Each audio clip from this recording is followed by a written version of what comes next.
what are people going to think about me? And like, I just stink. I think that's something actually I did find that I instantly loved about jiu-jitsu is that when I first started, not even at the gym. I started again. Go ahead.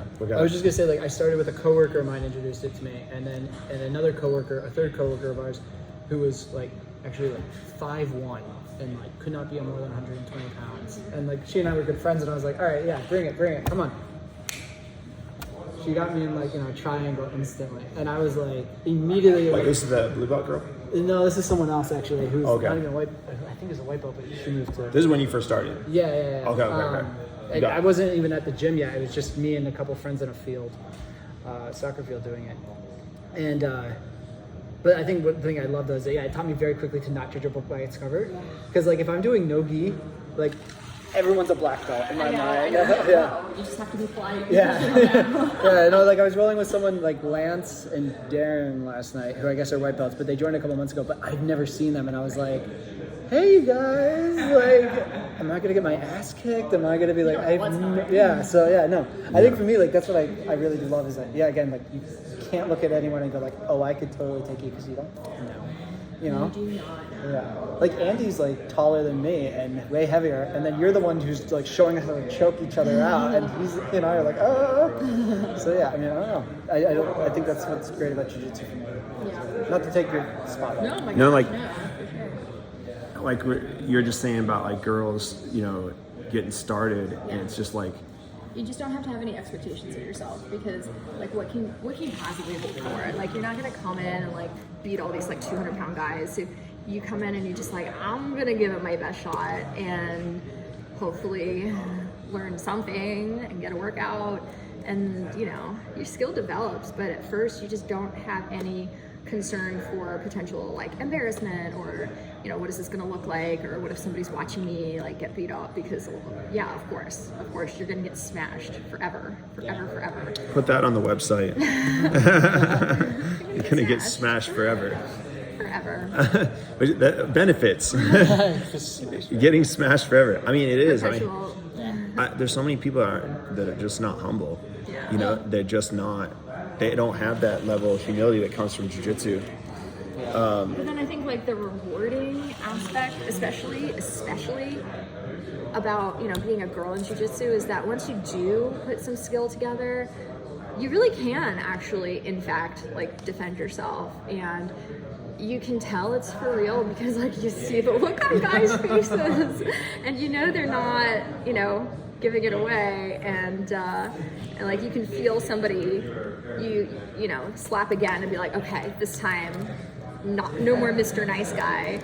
I was gonna actually ask, like, as a woman in jiu-jitsu, like, have you ever had a guy get really upset that you did tap him? Oh yeah. Oh yeah. Really? Yeah. Okay. Oh yeah, dude. Because I feel like if I tap someone's like, oh, I expect that because, you know, you're a guy. But Yeah, some people do get upset. And actually, my first coach, it was his favorite sort of like rubric of assessment to put me with like brand new guys. And I had learned a medium decent guillotine, and I was so merciless with it. I had these bony little forearms and just guillotine everybody. And he would put me just down. standing guillotines on new pre-trial class people. And they'd think, on new guys, you know, and they would just be like.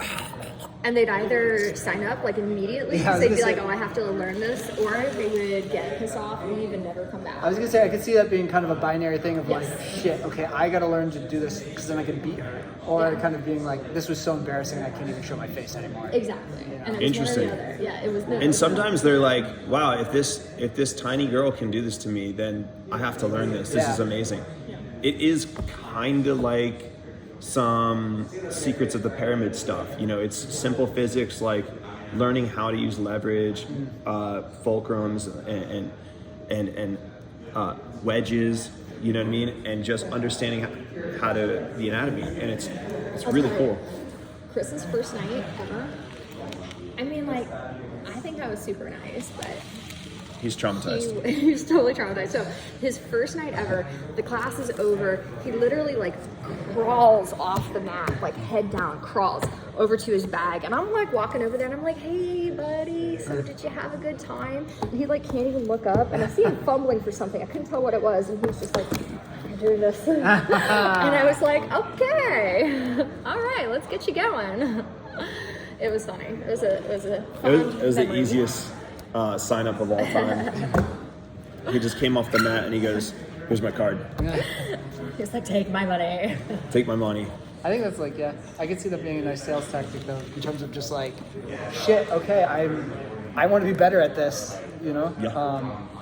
That's how it used to be, man. Back when the Gracies would had their gym and everything, it was just they had tough guys coming in to try to prove stuff, and they needed to be beat up to be sold on jiu-jitsu. Yeah, I can see that. To all You of a know what sudden I mean? be like brought down a peg and then be like, shit, I'm not as tough as I thought I was. Yeah. I need to be better at this. They needed to be beat up.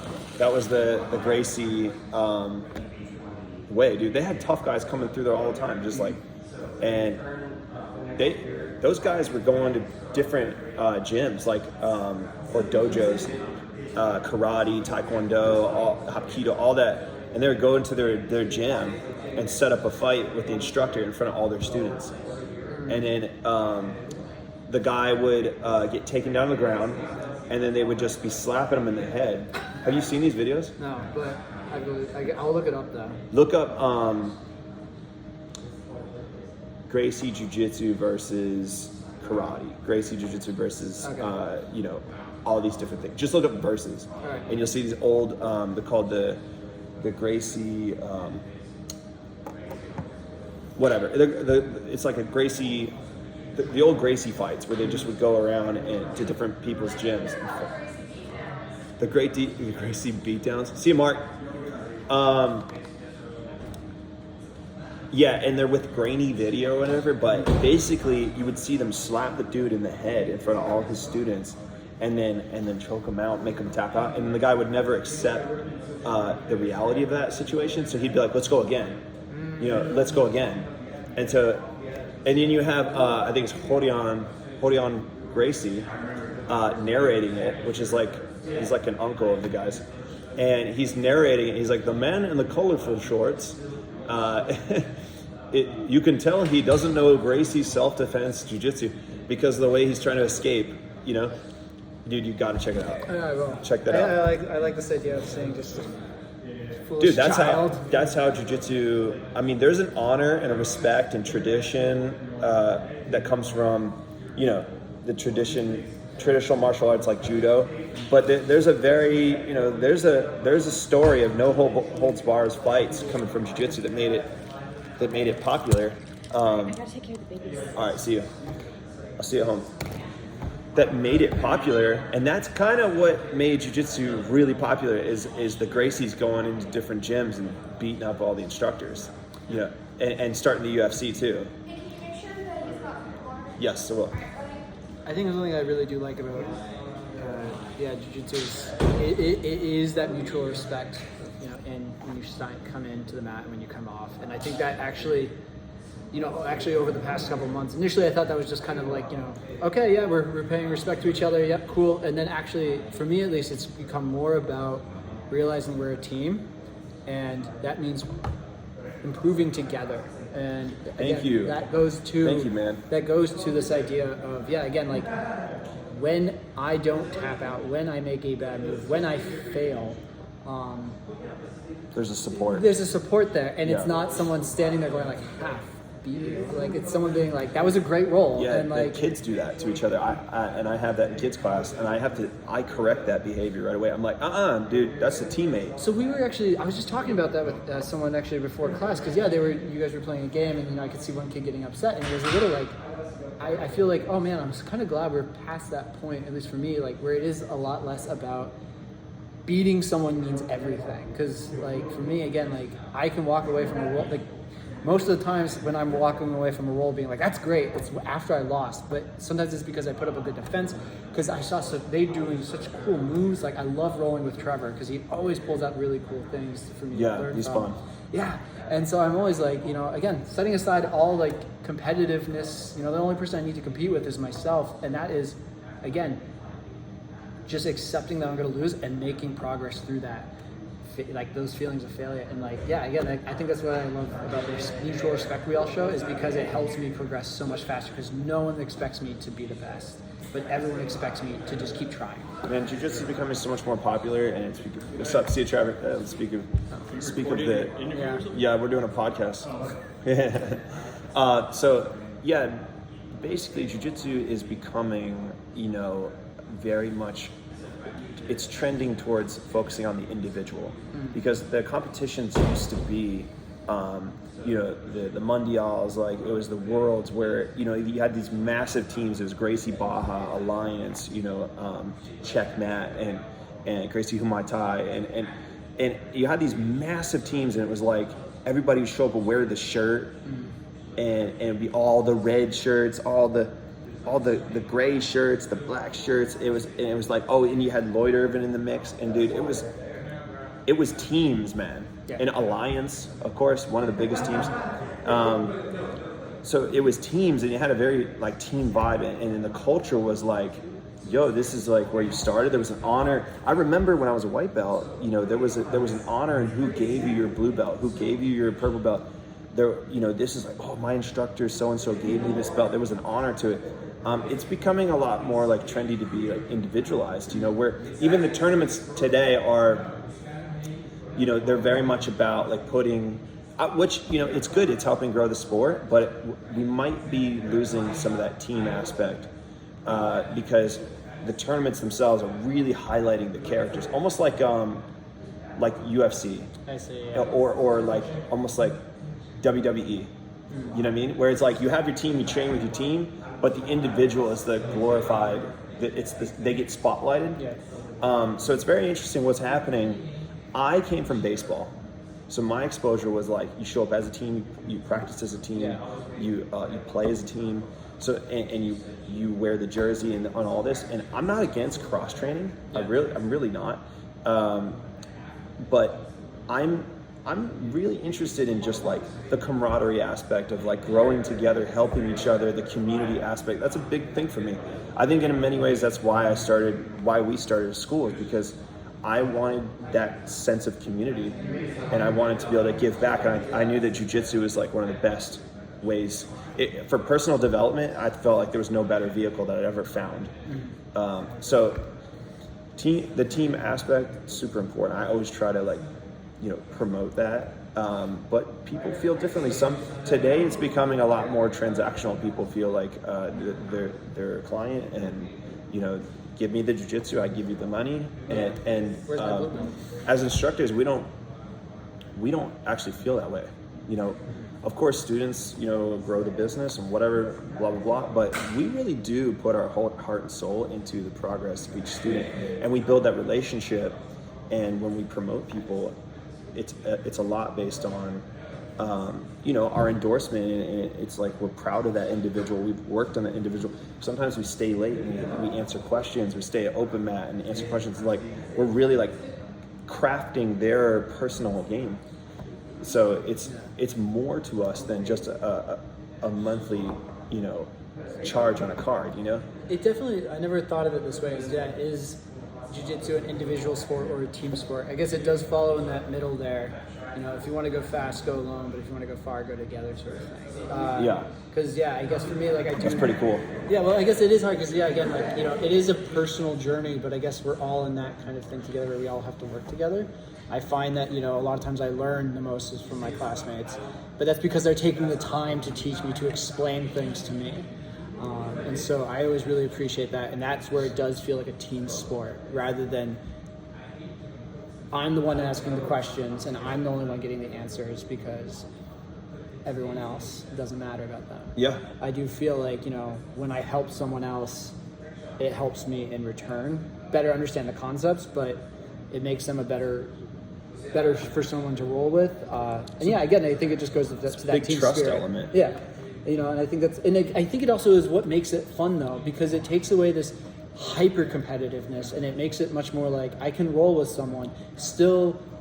I could be the one that taps out and I still walk away feeling that was a great roll. I really enjoyed that. You could enjoy the roll. Yeah, because it was much more about camaraderie. It was much more about, it was less about me beating you and more about both of us kind of learning and seeing what works and what's not. Yeah. It's fun to let someone try a move on me and be like, okay, they have me now in this position. Can I get out of this? Yeah. Rather than only focusing on I have to tap them. And that's where like the trust element comes in when you have a good culture and it's low ego and it's like you have a culture of people who the values are improving, and growth and contribution. Those are the highest values. Certain social groups can have a value structure that is all shared. You could look at corporate cultures. You know what I mean? It's really important, in my opinion, that the culture is, focused on growth and contribution and trust. We're putting each other's safety in each other's hands, like arm bars, chokes, and when you add that ego element and the feeling of like I need to be significant, and when you do leg locks too, like the margin of error, it only takes maybe an inch and a half of movement, and maybe that's it for the joint, and that's more like in advanced classes, but still it requires an immense amount of trust and control, and then you get that ego element of like, oh, I can't let this person beat me, so I need to punish them for even doing slightly good on me, so you do get that some places. But anyways, I think the culture is a big thing, and that's why I will literally ask people to leave or not even sign them up because I'm focused on culture first. Because at the end of the day, I'm here 7 days a week, 6 days a week. I need to enjoy, and number one, from a selfish perspective, I want to be friends. I want to be cool with everybody. I want to like everybody.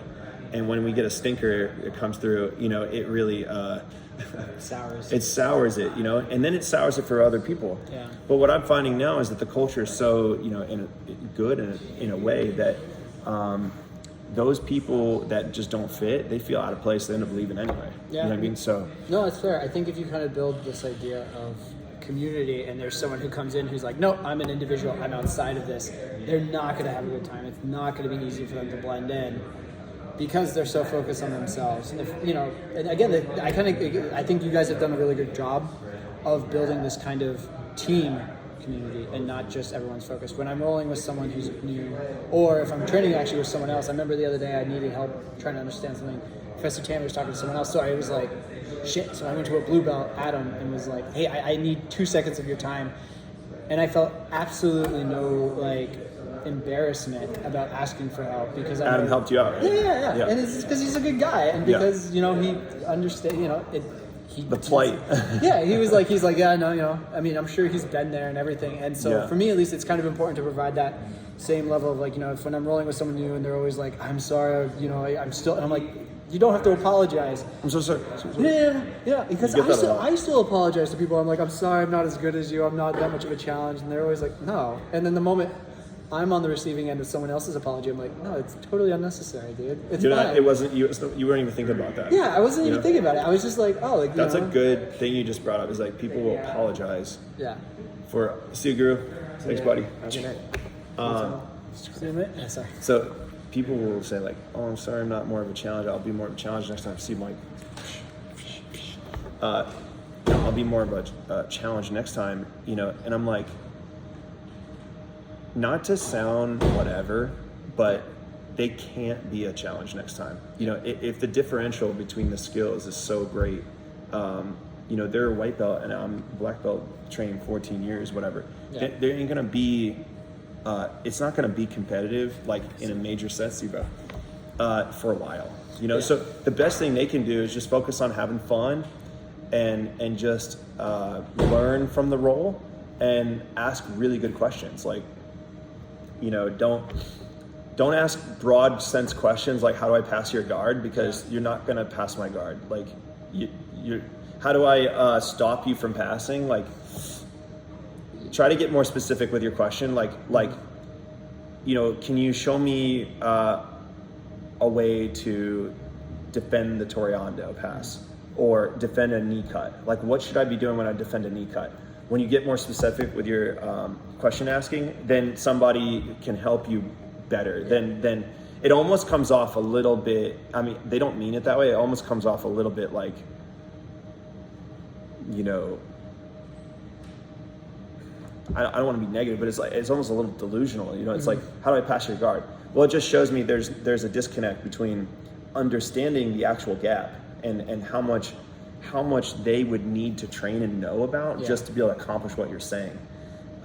So no, I could definitely understand that. I think that comes from, especially if you're new and you're asking such a broad question, it's like there's no one answer, there's no simple solution to that. And like you said, you're a white belt, I'm a black belt, and I think it goes, I know I keep repeating myself here, but yeah, it goes back to this idea of if you want to try jiu-jitsu, just go in with this open mind of, I'm just going to fail, and that's totally fine. And in fact, in kind of bringing it back to the larger scheme of my life, there are a lot of things where I have tried to accept the fact that like I'm studying something new, and I'm trying to go into this mindset of I'm not going to understand everything right away, and that's fine. But you know, and I used to get, and I still do, I can get really frustrated when I don't understand a new complicated topic right away.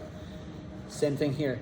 But if I just go like, okay, it's fine to not get this and accept that, it's easier to just keep progressing forward because you lower your expectations. And with that, I think when you lower your expectations, you kind of increase your patience for things. I heard this great quote. It said, when you trade your, I think it was Tony Robbins, so when you trade your expectations for appreciation, your whole life changes. So if that's 100% what I did in the beginning too, is like, I went back, remember we talked about how when I was getting smashed, I had appreciation. I was like, wow, this is really cool. This is really cool. This is really interesting. This is intriguing. This is like whatever. All those different, this is intriguing. This is really interesting. You're appreciating it versus, expecting to do a certain, which is nuts. Yeah. You know, it, like the person doesn't even, we call it crazy white belt phase, you know, and then there's crazy blue belt phase. But the person has no idea. It's almost like from a certain perspective, zoomed out, it's laughable. Yeah. You know what I mean? And it's almost like a baby saying, why can't I climb Mount Everest? Yeah. You know? I could see that. You know? Like, why can't I just climb it? Yeah. You know, and it's almost laughable because they see a little mountain. Yeah. You know, a little tiny, they see a hill. Yeah. But it's a mountain. Yeah. You know what I mean? Or, it really is kind of like an iceberg that you just see it's poking out, and you just like, okay, well, it's this much is out of the water, but you don't see that it goes so deep.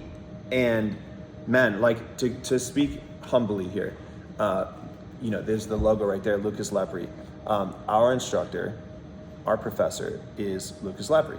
And if you don't know Lucas Lepre, look him up. He's one of the best in the world.